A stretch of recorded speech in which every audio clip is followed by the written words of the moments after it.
जरा सोचिए, आप एक बहुत ही जरूरी इमोशनल काम से जा रहे हैं और अचानक बिना किसी सूचना के आपकी फ्लाइट कैंसिल हो जाए।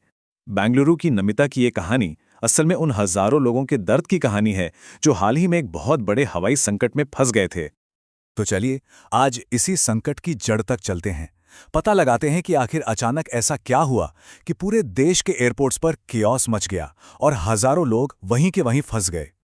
ठीक है, तो सबसे पहले उस सीन को समझते हैं जो देश के लगभग हर बड़े एयरपोर्ट पर चल रहा था। ये सिर्फ एक दो फ्लाइट्स के कैंसिल होने की बात नहीं थी। नहीं, ये एक बहुत बड़े ह्यूमन क्राइसिस, एक मानवीय संकट में बदल चुका था।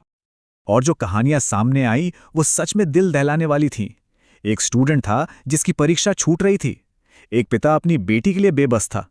और सोचिए, कुछ लोग तो घंटों तक प्लेन के अंदर ही फंसे रह गए। ये सिर्फ इनकन्वीनियंस नहीं था, ये लोगों के सब्र का, उनकी भावनाओं का इम्तिहान था। और इस पूरे केओस के बीच में पैसेंजर्स को बस एक ही जवाब मिल रहा था, क्रू शॉर्टेज है, क्रू की कमी है।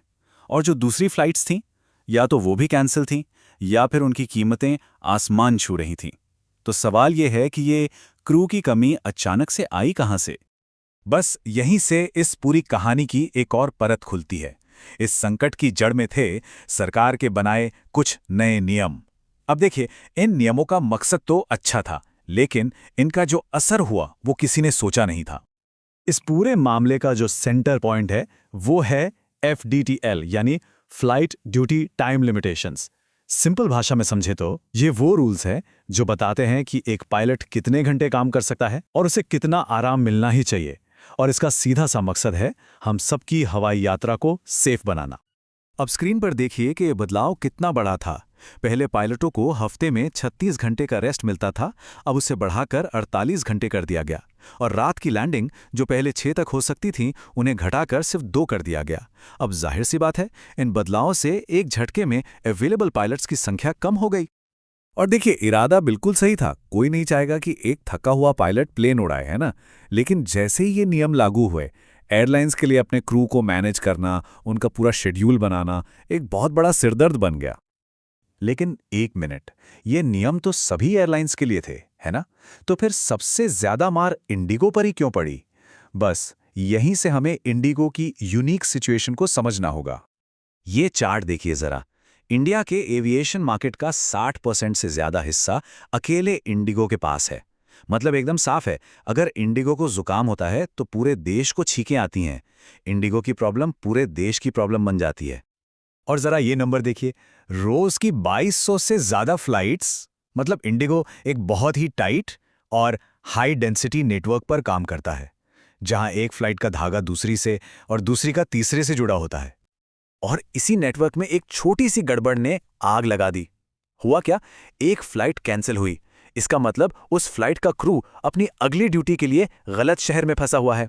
तो अब अगली फ्लाइट भी कैंसिल, फिर तीसरी, और देखते ही देखते एक डोमिनो इफेक्ट, एक चेन रिएक्शन बन गया। लेकिन क्या ये पूरी कहानी सिर्फ नए नियमों की है या फिर पर्दे के पीछे कुछ और भी पक रहा था? चलिए अब इस संकट की सबसे गहरी परत को खोलते हैं। और यही तो सबसे बड़ा सवाल है। इन नए नियमों के बारे में एयरलाइंस को 2 साल पहले से पता था। उनके पास तैयारी के लिए पूरा पूरा वक्त था। तो फिर इंडिगो तैयार क्यों नहीं था? क्या गड़बड़ हुई? पायलट यूनियनों के आरोप एक बिल्कुल अलग ही कहानी बताते हैं। उनका कहना है कि इंडिगो को नियमों के बारे में पता था, फिर भी उन्होंने नई भर्तियां रोक दीं। पायलटों की सैलरी भी नहीं बढ़ाई गई। शायद वो कॉस्ट कटिंग कर रहे थे, या उन्होंने इन नियमों के असर को हल्के में ले लिया। बात इतनी बिगड़ गई कि खुद DGCA, यानी जो रेगुलेटर है, उसने इसे क्रू मिसमैनेजमेंट कहा। मतलब ये नियमों की नहीं बल्कि खराब मैनेजमेंट की गलती थी। अच्छा, इन सब आरोपों के बाद इंडिगो के CEO सामने आए और उन्होंने पब्लिकली माफी मांगी। वादा किया कि सब कुछ जल्द से जल्द ठीक कर लिया जाएगा। लेकिन तब तक तो हजारों लोग अपनी परेशानी झेल चुके थे। तो इस पूरे क्राइसिस के बाद अब आगे क्या? पैसेंजर्स के लिए, स्टाफ के लिए और पूरी की पूरी इंडस्ट्री के लिए फ्यूचर कैसा दिखता है? देखिए, असर तो सब पर पड़ा है। पैसेंजर्स को अभी भी महंगी टिकटों और अनिश्चितता का सामना करना पड़ रहा है। बेचारे ग्राउंड स्टाफ, उन्हें लोगों के गुस्से का सामना करना पड़ रहा है। और जो लॉन्ग टर्म फिक्स है वो बहुत बड़ा है। पूरी इंडस्ट्री को 10,000 से ज्यादा नए क्रू मेंबर्स को हायर करना होगा। और हाँ, ये जानना बहुत ज़रूरी है कि ऐसी सिचुएशन में एक पैसेंजर के अधिकार क्या होते हैं।